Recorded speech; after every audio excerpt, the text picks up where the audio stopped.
Fala, meu consagrado, minha consagrada, tudo bem com vocês? Meu nome é Marco Antônio, estamos aqui começando mais uma série de vídeos no canal da Missão com as Estações. Vai ser uma série de vídeos onde a gente vai levar a doutrina da igreja para vocês, os ensinamentos de Cristo para vocês, para que nós tenhamos uma fé fundamentada, hein? Uma fé sólida na rocha. Nada de os outros virem falar qualquer coisa, não, e você pegar e não tiver resposta, não. Nós vamos saber defender a nossa fé. E eu já vou falar para vocês, hein? Não sou nenhum teólogo, não sou um padre seminarista, sou apenas um cristão, um católico, que sei muito bem o meu dever de conhecer a minha igreja. E é o que a missão quer passar para você. Então, vamos lá? Missão e tradição, roda a vinheta. Eu seguirei.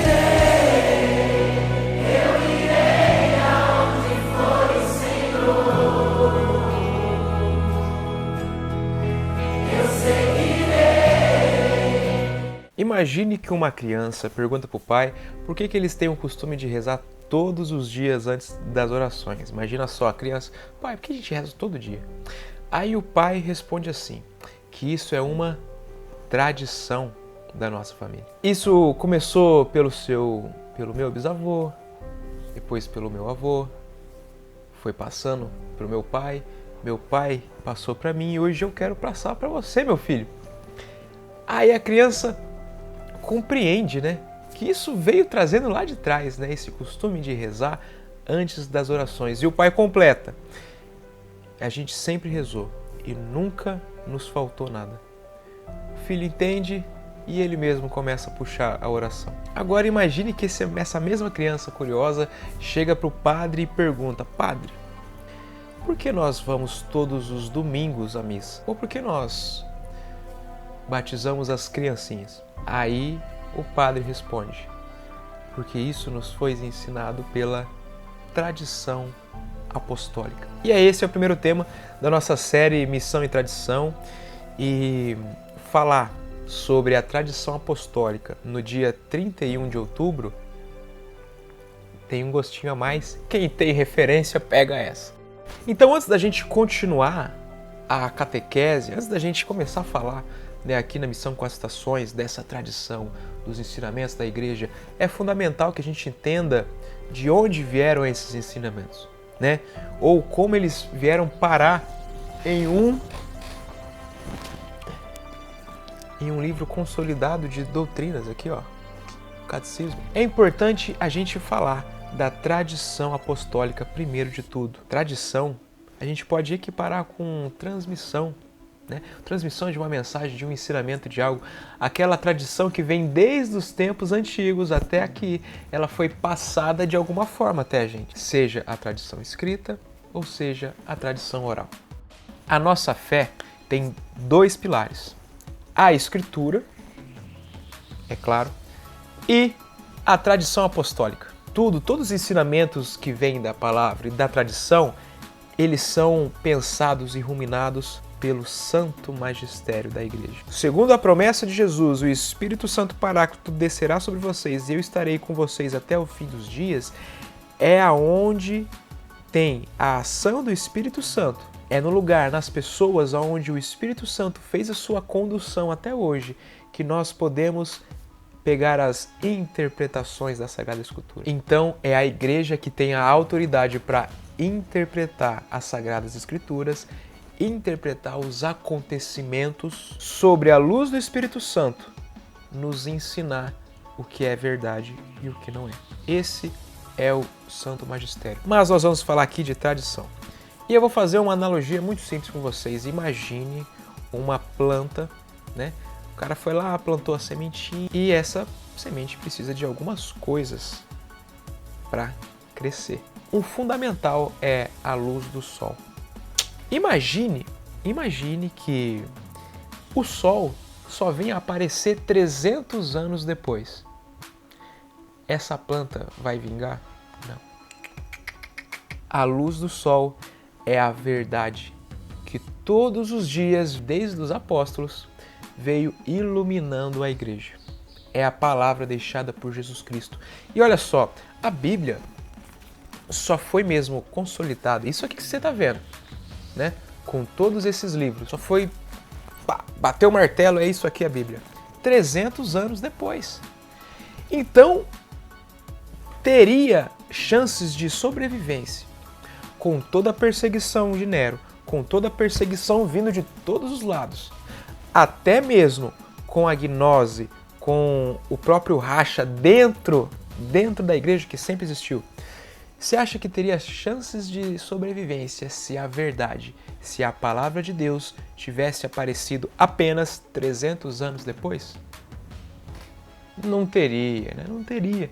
Mas, graças à tradição da verdade, à tradição oral da verdade, aos ensinamentos que começou ali de Jesus Cristo e foi passado para os apóstolos, e os apóstolos aos diáconos, e os diáconos a toda a comunidade. Graças a essa tradição é que a igreja, apesar daquele momento de treva, se manteve firme e forte e que conseguiu deixar a verdade imaculada e conseguir consolidá-la em um livro sagrado. Ou você acha que a Bíblia caiu do céu de zíper e tudo? Só quem tem referência. A tradição apostólica é um telefone sem fio que deu certo, porque foi conduzido pelo Espírito Santo. E se você não acredita na condução do Espírito Santo desde o momento de Pentecostes, sinto muito. Nem a Bíblia é suficiente para você. Vamos pegar a Sagrada Escritura. Primeiro, vamos lá em Mateus 28, versículo 19 e 20. Olha só. Ide, pois, e ensinai a todas as nações, batizai-as em nome do Pai, do Filho e do Espírito Santo, ensinai-as a observar tudo o que vos prescrevi. Eis que estou convosco todos os dias até o fim do mundo. Todos os dias até o fim do mundo. Então vamos lá, se Jesus Cristo ensinou os apóstolos, você acha que eles iam esperar 300 anos? Dos que receberam a palavra assim, ó, tete a tete com Jesus, já não tinha mais ninguém. Então você acha que só 300 anos é que começou a pregação do Evangelho? Mas beleza, vamos lá em Marcos capítulo 16. Aqui a gente está depois do sepulcro vazio. Lá no versículo 15 do capítulo 16 ele diz: ide a todo mundo e pregai o Evangelho a toda criatura. E lá no último versículo está escrito assim: os discípulos partiram e pregaram por toda parte.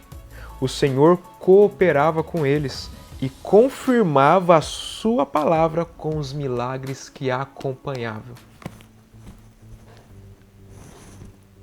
Aí eu olho para Padre Pio e de todas as coisas extraordinárias que ele fez, eu me pergunto, Jesus não estava com ele?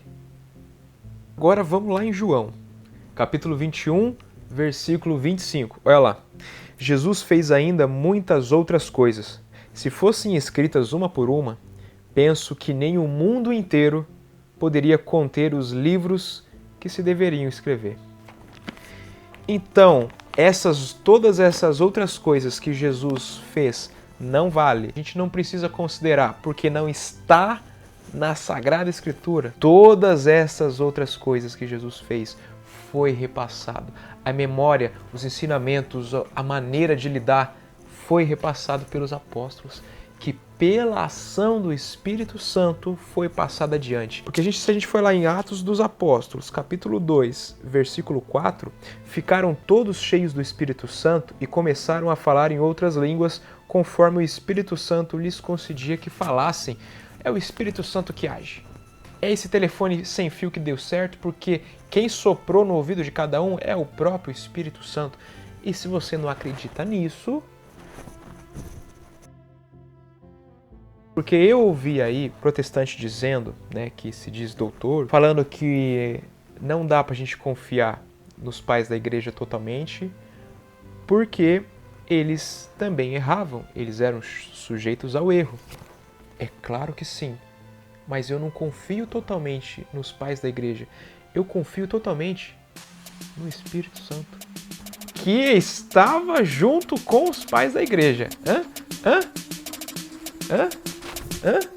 Em Atos dos Apóstolos, capítulo 15, vamos lá, anota aí, Atos dos Apóstolos, capítulo 15, a gente vai ver o concílio apostólico em Jerusalém. Vamos ali, ó, a partir do versículo 2. Originou-se então grande discussão de Paulo e Barnabé com eles, e resolveu-se que estes dois, com alguns outros irmãos, fossem tratar desta questão com os apóstolos e os anciãos em Jerusalém, porque é assim que se trata as coisas de Deus. Não é eu ler, eu achar que está certo e opa, eu vou pregar isso aqui. Não, porque na própria palavra diz que ninguém interprete a palavra a seu bel prazer. E vamos lá. Lá no versículo 6 está escrito o seguinte: reuniram-se os apóstolos e os anciãos para tratar dessa questão. Lá no versículo 12 a gente lê o seguinte: toda a assembleia ouviu silenciosamente. Em seguida, ouviram Barnabé e Paulo contar quantos milagres e prodígios Deus fizera por meio deles entre os gentios. Quantos milagres e prodígios aconteceram na história da igreja?